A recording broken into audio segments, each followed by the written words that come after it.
तो जब उसको मैंने मेडिसिन लेके दी तो डॉक्टर ने उससे पूछा कि तू क्या चाहती है, तो वो कहती कि डॉक्टर साहब मैं मर जाना चाहती हूँ, कि मैं चाहती हूँ कि मैं मर जाऊँ। तो उसने 3 बार सुसाइड किया। एक बार मैंने उसको पकड़ा, दूसरी बार मेरे बेटे को खुदा ने मतलब उसको आंसू बहाए उसके तेजी से, ताकि उसका ध्यान जो था वो पंखे से लटकता हुआ डाइवर्ट हुआ इधर को बच्चे की तरफ। ओके। तो उसके बाद फिर तीसरी बार मैं घर पे नहीं था, उस समय मैं ड्यूटी पर था, तो उसने तीसरी बार फिर सुसाइड किया। तो खुदा ने उसको पंखे से नीचे फेंका। शैतान ने मेरे मन में डाला कि तू प्रभु की सेवा करता है तो तेरा तो सारा मतलब अभी भी क्या प्रभु की सेवा करेगा, तेरे मदर की डेथ होगी है, फादर को भी तेरा खुदा ले गया, तो अभी भी तू उसका नाम लेगा। तो खुदा के वचन में लिखा है ना कि मैं तुम्हें अनाथ नहीं छोड़ूंगा, और मैं तुम्हें मतलब तुम्हारे माँ बाप तुम्हारा साथ छोड़ सकते हैं लेकिन मैं तुम्हारा साथ नहीं छोड़ूंगा। उन 3 मौक़ों में से मैं फिर पास कर गया। तो फिर उन्होंने मुझे बोला कि कॉन्ग्रेचुलेशन कि आप भर्ती हो। वाह ग्रेट, मतलब परमेश्वर ने उनके मन में काम। रिश्वत पैसा बहुत ज़्यादा चलता है। हाँ। तो इसलिए मेरे जो माइंड है ना प्रभु ने वो ऐसा नहीं दिया हुआ। मेरी सैलरी में मैं संतुष्ट हूँ, जितना मुझे प्रभु दे रहा है उतने में मैं खुश हूँ। तो मतलब मुझे शौक नहीं है ज़्यादा पैसा कमाने, काली कमाई का शौक नहीं है। नहीं।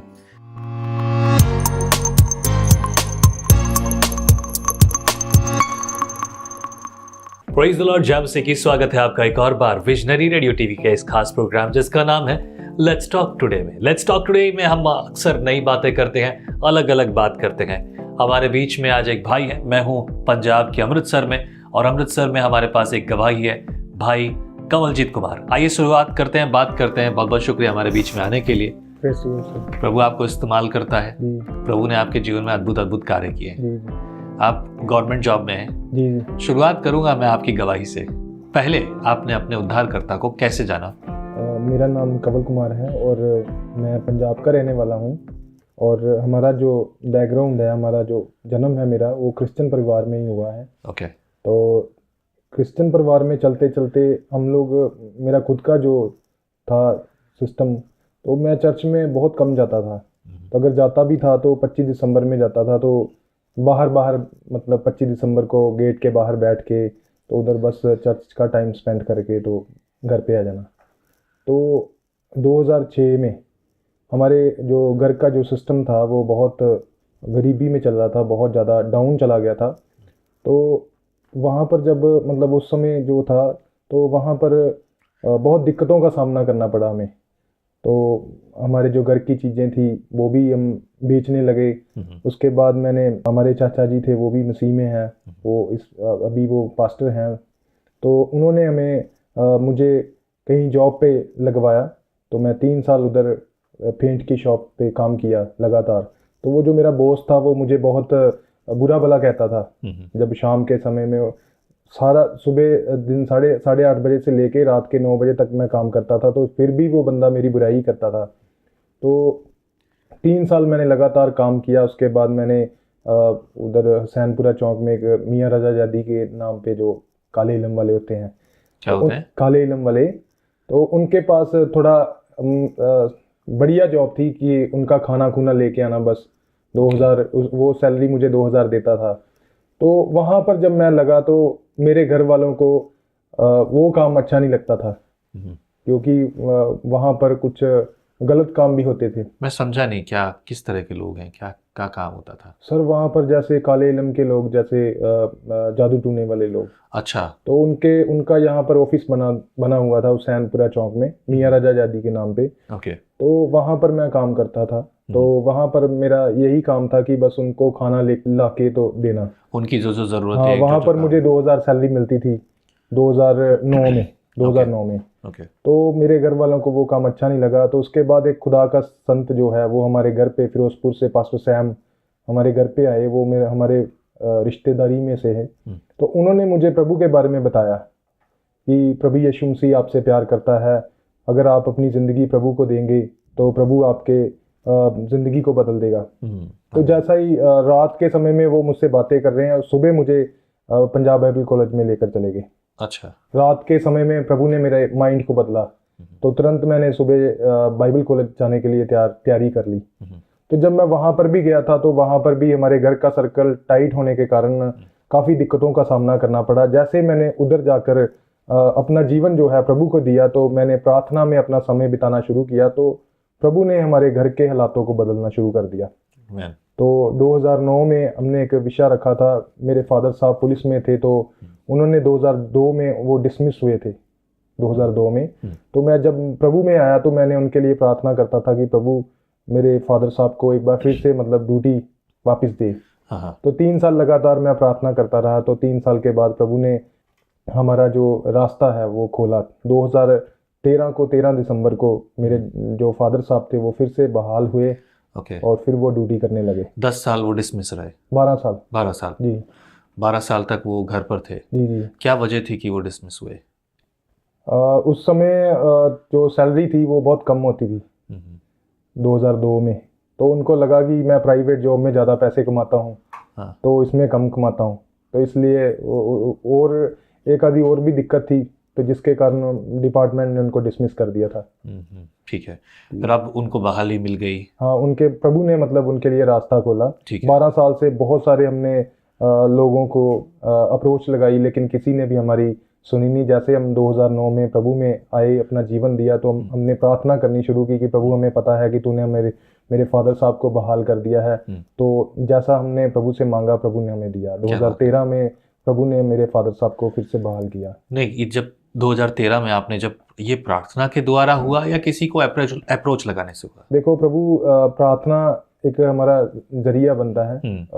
जो इंसान है वो हमारा जरिया बनता है, लेकिन मेन जो काम है वो खुदा ही करता है। क्या बात है, बहुत खूब कहा। हमने प्रार्थना की थी 3 साल लगातार कि हमें पता है कि तूने हमें इनको वापस नौकरी पे ड्यूटी दे दी है।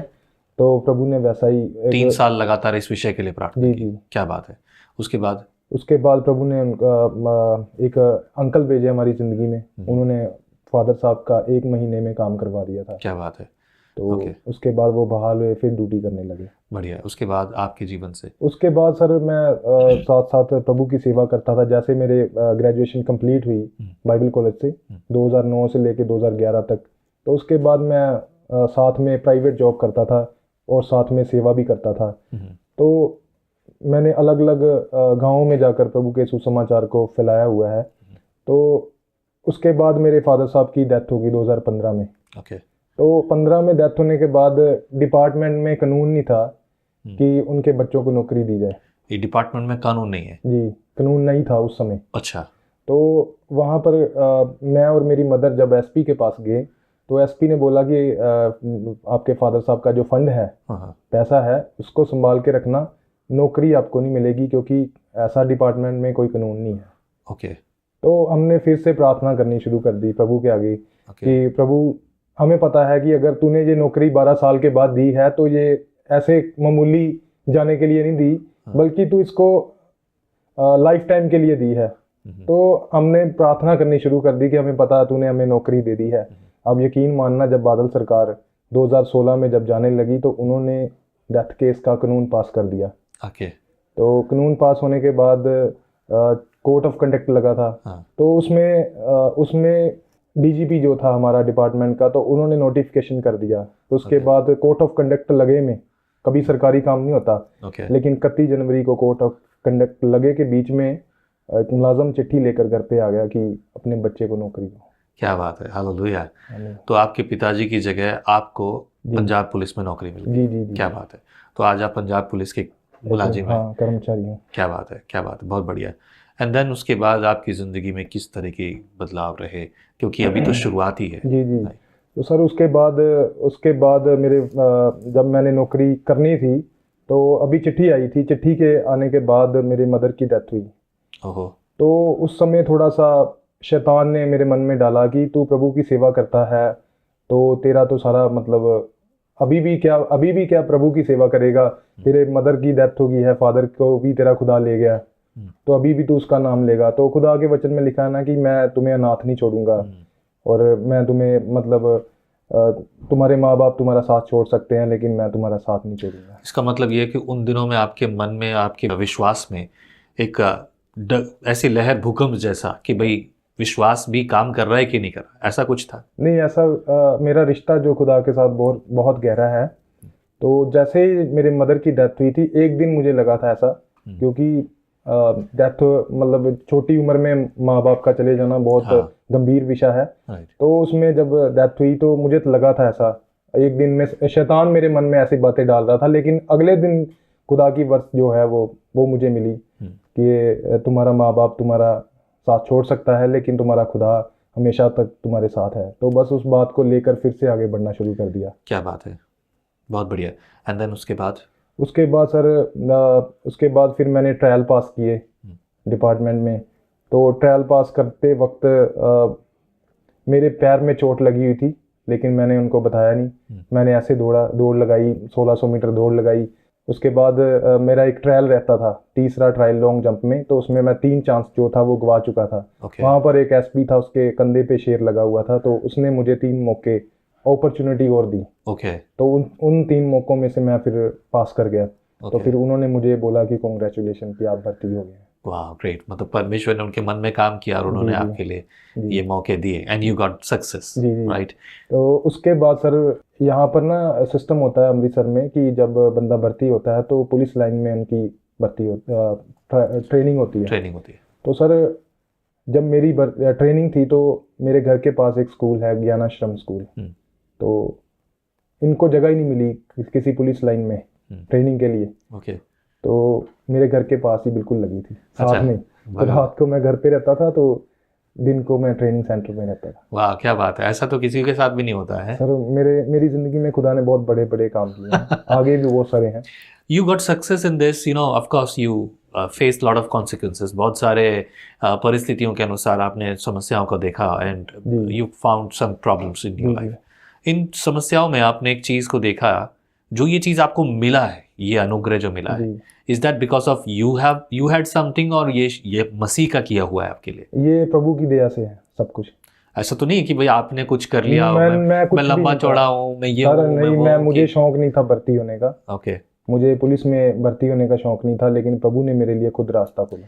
आप ये जो बोल रहे हो, उन लोगों को बहुत तकलीफ होगी जो लोग पूरे जी जान लगा के पुलिस में भर्ती होना चाहते हैं, उनको मिल नहीं रही, और आप देखो पुलिस में। ये प्रभु की दया है। So you are happy with this job? Are you happy with this job? जी। खुश हो आप इस काम से? बहुत खुशी दी है प्रभु ने, क्योंकि आज मैं कोई समय ऐसा था कि मैं पैसों से तरसता था, लेकिन आज प्रभु ने मेरे वो सारे शौक पूरे किए। Praise the Lord.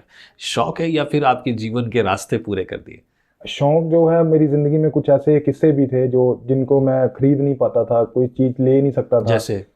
जैसे मतलब मेरे पास घर भी नहीं था, तो प्रभु ने मुझे घर भी दिया है, वो भी एक गिफ्ट के तौर पे दिया। मैं उसके बारे में भी आपको करीबी से बताऊंगा। तो बहुत सारे ऐसे किस्से हैं। एक मैं एक उखड़ा हुआ इंसान था, तो लेकिन प्रभु ने मुझे उस लेवल पे खड़ा किया है जिस लेवल पे मैंने कभी सोचा भी नहीं था। तो मैं हर जगह पे, जहाँ पर भी मैं जिस ऑफिसर के साथ भी लगता हूँ, मैं सबसे पहले उनको प्रभु के बारे में बताता हूँ। क्या बात है, ग्रेट, बहुत बढ़िया जी। ये एक मसीह विश्वासी की जी आत्मिक सेवा है। जी। उसके बाद सर मैं जब ट्रेनिंग पे चला गया, तो ट्रेनिंग के बाद मैंने फिर से थोड़ा मुझे दिक्कतों का सामना कर, जब नई जॉब मिली तो मुझे सेवकाई में थोड़ी दिक्कतें आई। तो मेरी पहली पोस्टिंग जो जेल में थी, सेंट्रल जेल में फतेहपुर में, तो वहाँ पर मैं प्रभु से प्रार्थना करता था कि प्रभु मैं तेरी सेवा के लिए चुना गया हूँ, तो मुझे सेवा के लिए काम करना है, तो मुझे मेरे लिए कुछ ऐसे रास्ते खोल ताकि आने वाले दिनों में मैं तेरी सेवा भी करूँ। तो 3 साल में थोड़ा दिक्कतों का सामना करना पड़ा। किस तरह की दिक्कतें यही कि ड्यूटी, जब ये जो पंजाब पुलिस की जॉब है ना, इसमें 24 घंटे की ड्यूटी हमारी, तो इसमें जो सेवा करने का टाइम स्पेंड नहीं कर पाते हम लोग। तो इसलिए मैंने प्रभु से बोला कि प्रभु मुझे कुछ ऐसी जगह पे लगा जहाँ पर मुझे सेवा करने का मौका भी मिले। तो उसके बाद फिर मैंने 2018-19 में मैंने प्रभु की सेवा करना शुरू कर दिया फिर से, जो समय मिलता उसके अनुसार। क्या बात है। वैसे एक बात ज़रूर मैं यहाँ बोलना चाहूँगा, कभी आपके सामने ऐसे मौके नहीं आए कि ये थोड़ा सा खा लेना है ना, ये थोड़ा सा नीचे का, ये मतलब रिश्वत के मौके? तो सर मैं प्रभु से ऐसे मौके, मुझे पहली पोस्टिंग जब थी ना, वो ट्रैफिक में लगाते थे अमृतसर ट्रैफिक पुलिस में। तो मुझे मालूम था कि ट्रैफिक पुलिस में ना वो जो रिश्वत पैसा बहुत ज़्यादा चलता है। तो इसलिए मेरे जो माइंड है ना, प्रभु ने वो ऐसा नहीं दिया हुआ। मेरी सैलरी में मैं संतुष्ट हूँ, जितना मुझे प्रभु दे रहा है उतने में मैं खुश हूँ। तो मतलब मुझे शौक नहीं है ज़्यादा पैसा कमाने काली कमाई का शौक नहीं है। नहीं। नहीं, मौके तो मिलेंगे कभी कभी, जबरदस्ती भी होता है कि भाई रख ले, तू नहीं लेगा तो फिर हमारा क्या होगा। नहीं नहीं सर, मैं थाने में ड्यूटी करता ही नहीं, मैं ऑफिसरों के साथ हूँ, लेकिन मेरे ऑफिसर भी मुझे वैसे ही प्रभु देता है जैसे मैं सोचता हूँ। मतलब ये कहना चाह रहा है कि प्रभु ने आपको एक अच्छे ऑफिसर्स दिए जिसकी हाँ। वजह से आप आज के दिन तक बचे हुए जी हैं। जी जी। जेल में भी ऐसा सुना जाता है, आई डोंट नो, बट कई बार ऐसे लोग कहते हैं, न्यूज़पेपर्स और बहुत सारी चीज़ें वहाँ कहते हैं कि भाई जेल में भी ऐसे बहुत सारी चीज़ें होती हैं जहाँ पर काली कमाई का बहुत मौका होता है। और मैं ये जानता हूँ, आप, मेरा सवाल आपसे क्यों होगा, क्या आप काली कमाई के लिए किसी भी रीति से टेम्प्टेड नहीं होते कि भाई मुझे भी पैसा चाहिए और भी बड़ी चीज़ें चाहिए? सर अगर मैं पैसा कमाना चाहता तो शायद मैं प्रभु की सेवा ना करता। यही तो बात है। आज मैं प्रभु की सेवा अगर साथ करता तो मैं बिना पैसों से करता हूँ, क्योंकि प्रभु ने मेरे लिए जो रास्ता खोला हुआ, मेरी जो फाइनेंशियली जैसे सेवा में जाता, संत पौलुस कहता है कि मैं टेंट सीने का काम करता हूँ, है ना, तो वो कहता है कि मैं अपना बोझ लोगों के ऊपर नहीं डालता। तो इसलिए वही कंसेप्ट को मैं भी लेके चलता हूँ कि हम अपना बोझ जो है वो कलीसिया के ऊपर नहीं डालते, अपना बोझ मैं खुद चलाता हूँ। क्या बात है। तो ये in this case I must say that कि आपके मन के बोझ परमेश्वर ने दूर कर दिए। एंड यहाँ एक ज़रूरी बात है जो सभी को समझने और आगे बढ़कर इसे अपने जीवन में लागू करने वाली बात है। एक मसीह व्यक्ति जो मसीह में है, जो मसीह शिक्षा पर चलता है, उसके लिए वो सारी बातें जो परमेश्वर के वचन के खिलाफ हैं वो बहुत ही बुरी बात है। अगर वो अपने जीवन में वचन लागू ना करे तो फिर वो अपने जीवन में गवाही भी नहीं प्राप्त कर सकता और परमेश्वर के आगमन के लिए वो अपने आप को तैयार भी नहीं कर सकता।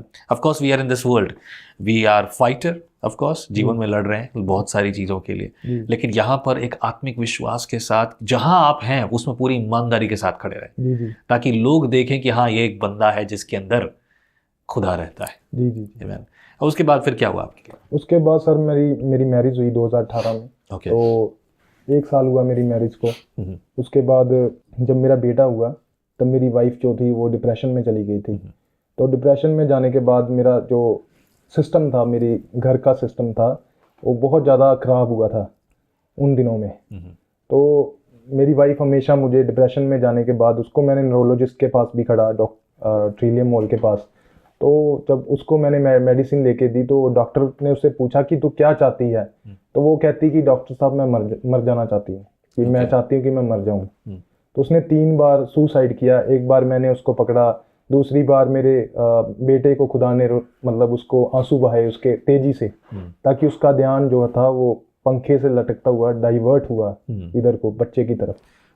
तो उसके बाद फिर तीसरी बार मैं घर पे नहीं था, उस समय मैं ड्यूटी पर था, तो उसने तीसरी बार फिर सुसाइड किया। तो खुदा ने उसको पंखे से नीचे फेंका। तो उसने अपनी कोनी जो थी, उसको दीवारों के साथ ऐसे मार के उसको पूरा रेड कर दिया था, कि जख्मी कर दिया था।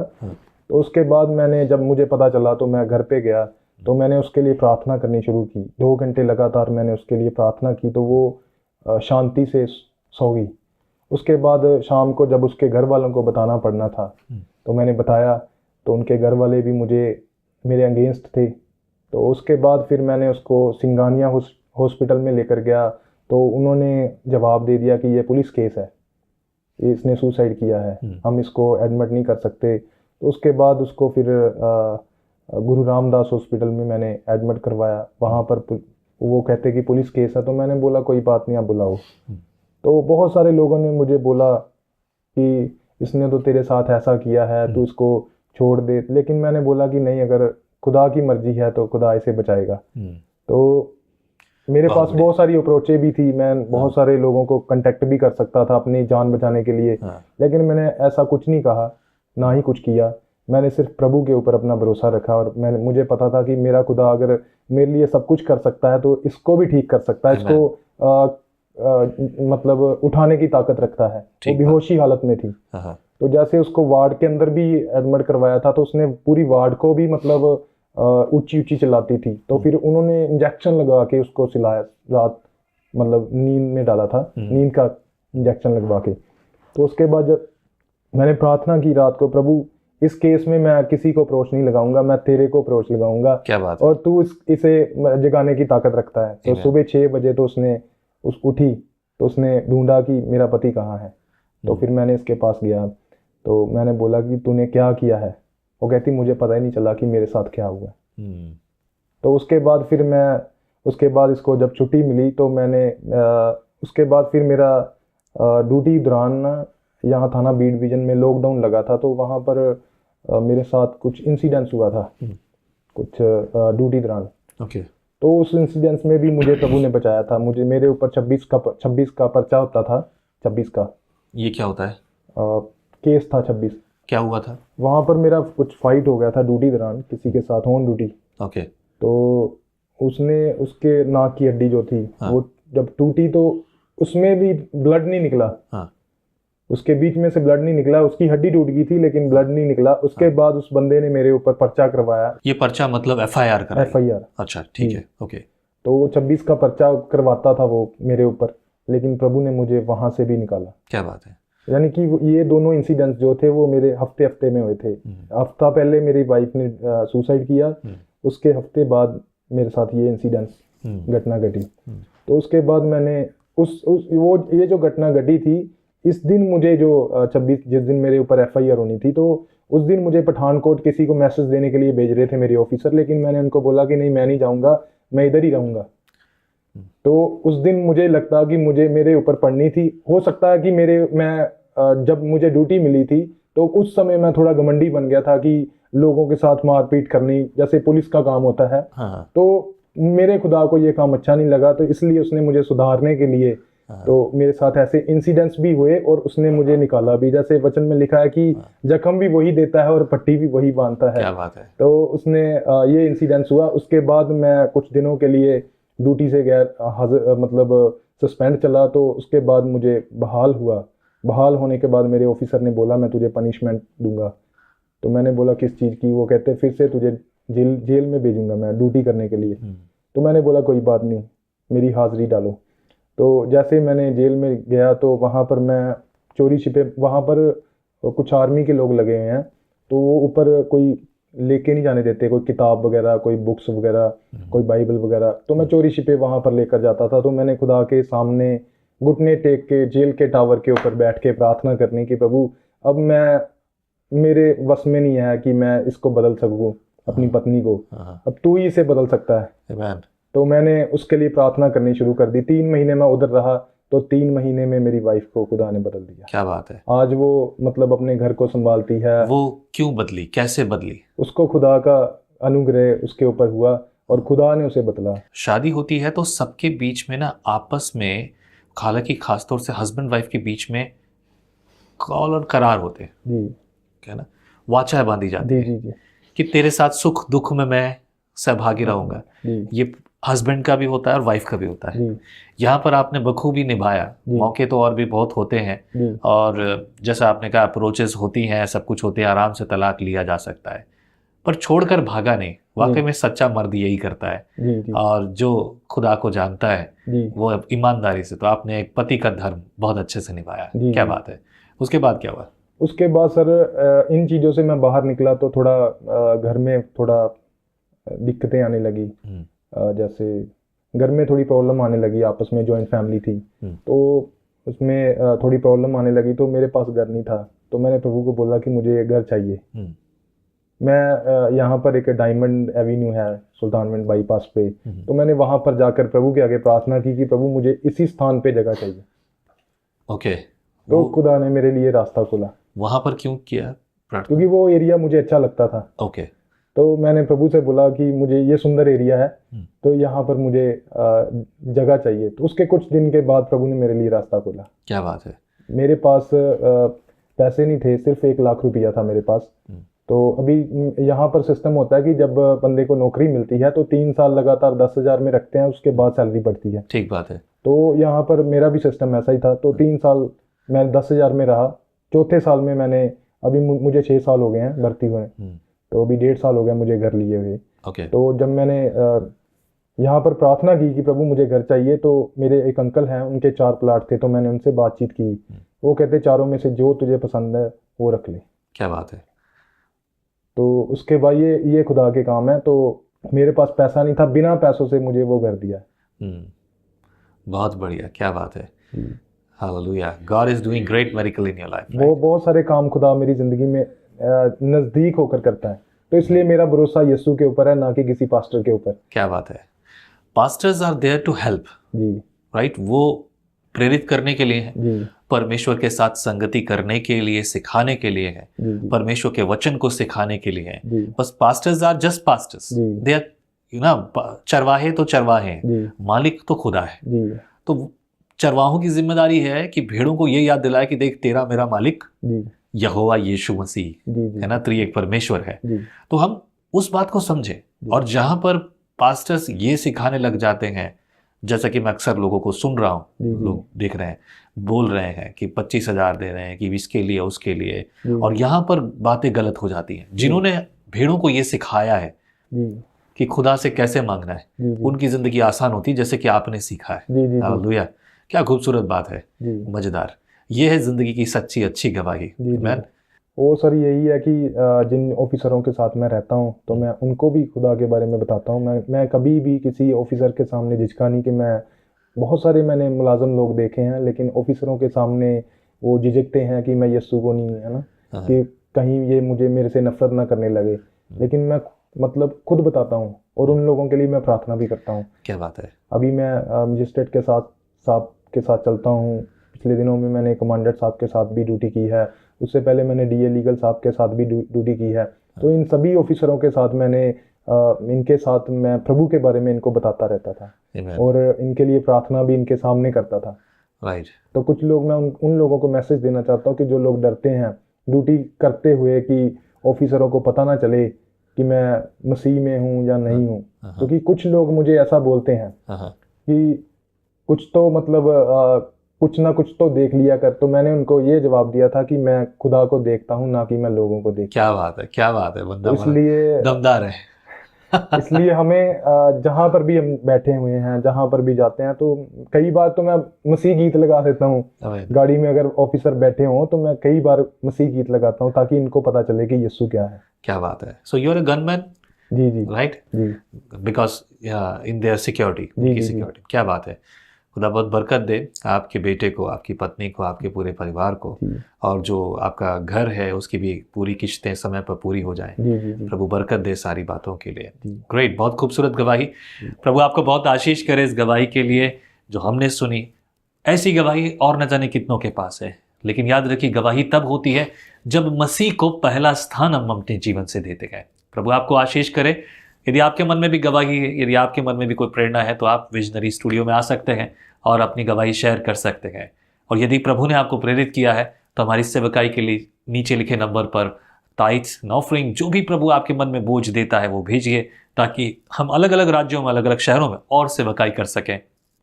प्रभु आपको आशीष करे। नीचे लिखे नंबर पर आप अपनी प्रेयर रिक्वेस्ट और मैसेज भेज सकते हैं। कृपया फ़ोन ना करें, आपके मैसेज का जवाब मैं ज़रूर दूंगा। प्रभु आपको आशीष करे। थैंक यू वेरी मच हमारे बीच में आने के लिए। प्रभु आपको और अधिक इस्तेमाल करे थैंक यू। और यीशु मसीह के शेर की तरह इस्तेमाल करे। आमीन। आमीन। आमीन। जय मसीह की। जय मसीह। इस खूबसूरत दुनिया के अलग अलग चेहरे, कोने कोने के चेहरे, इस देश के चेहरे, उस देश के चेहरे, चेहरा कोई भी हो, लेकिन उस पर मुस्कुराहट सिर्फ यीशु मसीह के नाम के कारण ही होती है।